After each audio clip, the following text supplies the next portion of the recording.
عمرك سألت نفسك ليه حتة بصلة صغيرة في المطبخ تقدر تخلي أقوى راجل يعيط كأنه طفل صغير؟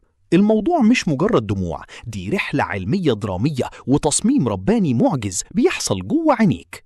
جاهز؟ يلا بينا. البصلة قاعدة في أمان الله مليانة فوايد ومعادن، فلينظر الإنسان إلى طعامه. وفجأة بوم تنزل عليها السكينة.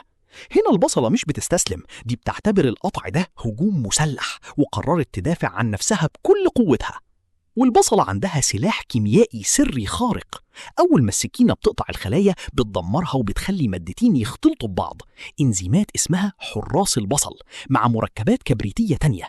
النتيجة غاز ماكر ومستفز اسمه غاز بروبانال إس أوكسايد، الذي أعطى كل شيء خلقه ثم هدى. الغاز ده خفيف جدا، وأول ما بيتكون بيطير ويسبح في الهواء فورا، وهدفه الأول والأخير هو عينيك اللي بتبص على البصلة. وهنا يجي دور رادار العين فائق الدقة. القرنية في عينك مليانة حساسات بتلقط الغاز الماكر ده في أجزاء من الثانية، وتبعت إشارة طوارئ سريعة للمخ: الحقنا، إحنا تحت هجوم كيميائي حارق بيحاول يأذينا. ألم نجعل له عينين؟ هنا يتدخل جيش الدفاع الرباني.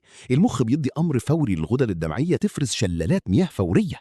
العين هنا مش بتعيط من الزعل، دي بتغسل نفسها وتطرد المادة الكيميائية بره عشان تحمي شبكية العين من أي خطر. طيب ليه بنعيط في أوقات أكتر من أوقات تانية؟ كلمة السر هي نوع البصل. البصل الأصفر ده بصل شرير، نسبة الكبريت فيه عالية جدا، يعني غاز أكتر ودموع للركب. البصل الحلو ده بصل لطيف، نسبة الكبريت فيه قليلة والعيون معاه مرتاحة. ده غير عامل الإنسان والسكينة. عامل الإنسان بعضنا مولود بعيون حساسة جدا للمهيجات دي أكتر من غيره. عامل السكينة التلمة بتسحق خلايا البصل وتعصرها فتفجر الغاز، لكن السكينة الحامية بتقطع بنظافة جراحية وتقلل خروج الكيمياء دي خالص. وعشان تكسب المعركة دي تكتيكات الدفاع الأربعة. التكتيك الأول تجميد العدو. حط البصلة في الفريزر 15 دقيقة قبل التقطيع. البرودة الشديدة بتبطئ التفاعل الكيميائي جدا، فالبصلة تطلع غاز أقل بكتير. استخدم دايما سكينة حامية جدا، لأن التقطيع النظيف بيمنع هرس الخلايا ويقفل السلاح الكيميائي للبصلة في مكانه. اللبانة، امضغ لبانة وانت بتقطع البصل.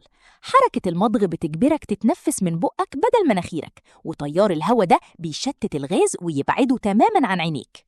لو عينك حساسة قوي مفيش غير الدرع الواقي، النضارات الواقية. شكلك هيبقى غريب في المطبخ، بس عينيك هتشكرك لأنك عملت عازل كامل ضد الغاز. لكن رغم كل الدراما دي، البصل ده بطل خارق. وآية لهم الأرض الميتة أحييناها وأخرجنا منها حبا فمنه يأكلون. البصل مليان فيتامينات ومضادات أكسدة جبارة بتقوي المناعة، وهو السر ورا النكهة العبقرية لأي أكلة في العالم. البصل ممكن يخليك تعيط، بس عمره ما هيكسر عزيمتك في المطبخ. لو عجبتكم الرحلة العلمية البسيطة دي، ما تنسوش تتابعوا صفحتنا نور ساينس AI عشان يوصل لكم كل جديد ومدهش في عالم العلوم، واشوفكم في الرحلة الجاية.